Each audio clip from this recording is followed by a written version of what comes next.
আমি যাই কেনাকাটা করি আমার বয়ফ্রেন্ডের টাকায়। এমনি এখন বয়ফ্রেন্ড তো আমাদের একটা না, আমার কিন্তু অনেক বয়ফ্রেন্ড। জীবনে তো অনেক ব্যবসায়ী দেখেছেন, পেঁয়াজ ব্যবসায়ী, ঝাল ব্যবসায়ী, তরমুজ ব্যবসায়ী। তো এ হচ্ছে এক নতুন ব্যবসায়ী, বয়ফ্রেন্ড ব্যবসায়ী। কালকে একটা ভিডিও দেখলাম যেখানে মানে এক মেয়ে হেসে হেসে সাংবাদিককে বলছে যে আমি আমার নিজের টাকায় কোনো কিছুই কেনাকাটা করি না, আমি যাই কেনাকাটা করি আমার বয়ফ্রেন্ডের টাকায়। আমার অনেকগুলো বয়ফ্রেন্ড, সে নাকি এক সপ্তাহের উপরে তো কোনো বয়ফ্রেন্ড রাখেই না। তো এরপরে বলছে বয়ফ্রেন্ডে নাকি তার শপিং করার টাকা দেয়।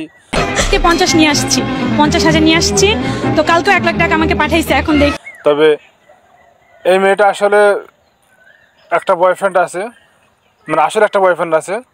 সে নাকি ইংল্যান্ডে থাকে এবং তার নাকি 1 বছর ধরে তার সাথে মানে তার সাথে সম্পর্ক টিকে আছে। ওই ছেলে নাকি প্রায় এই মেয়েকে শপিং করার জন্য টাকা পাঠায়। মানে কি একটা অবস্থা। তখন কথা হচ্ছে যে এখন আমার প্রশ্ন যে এই যে সাংবাদিক, টেলিভিশনে, কোন টেলিভিশনে কে জানে, অর্থাৎ একটা মেয়ে যে প্রতি সপ্তাহে বয়ফ্রেন্ড পাল্টাচ্ছে, ছেলেদের কাছ থেকে টাকা নিয়ে শপিং করে বেড়াচ্ছে, এটা মানে কোনো খবর হতে পারে? মানে এটা সেটাই মানে বিষয় যে এটা কীভাবে একটা খবরে পড়ে যায়, বা এটা এটা তার সমাজকে সে কী মেসেজ দিতে চাচ্ছে। এবং মেয়েটা হাসতে হাসতে বলছে যে মাশাআল্লাহ, আমি তো দেখতে খুব সুন্দর, মানে হাজার হাজার ছেলে আমাকে মানে প্রস্তাব দেয়। এমনিতে আমি সোশ্যাল মিডিয়াতে আমাকে মোটামুটি ভালোই চেনে, তো এখন বয়ফ্রেন্ড তো আমাদের একটা না। তো একটা পর্যায়ে মানে এই রিপোর্টের পর আমার না ব্রেকআপ হয়ে যায়। তো হইলে হোক, দোষ কিসের?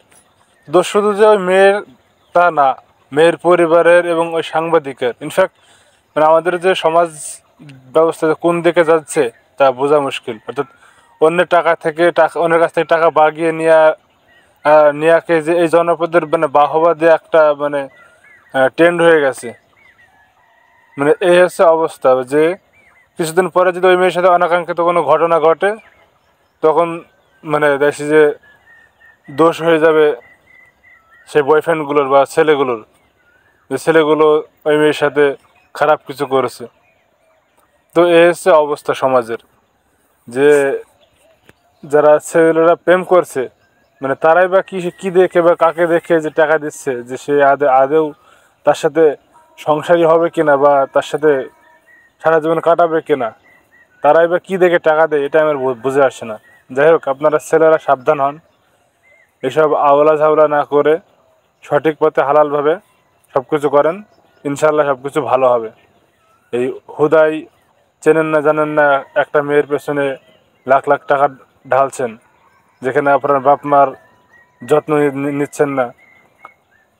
তো এই হচ্ছে অবস্থা, যে মানে যেখানে ঈদের অনেক মানুষ শপিং করতে পারছে না, সেখানে সে নাকি বয়ফ্রেন্ডের কাছ থেকে লাখ লাখ টাকা নিচ্ছে, এবং তার নাকি সপ্তাহে সপ্তাহে আইফোন না নিলে নাকি তার মানে প্রেম জমে না।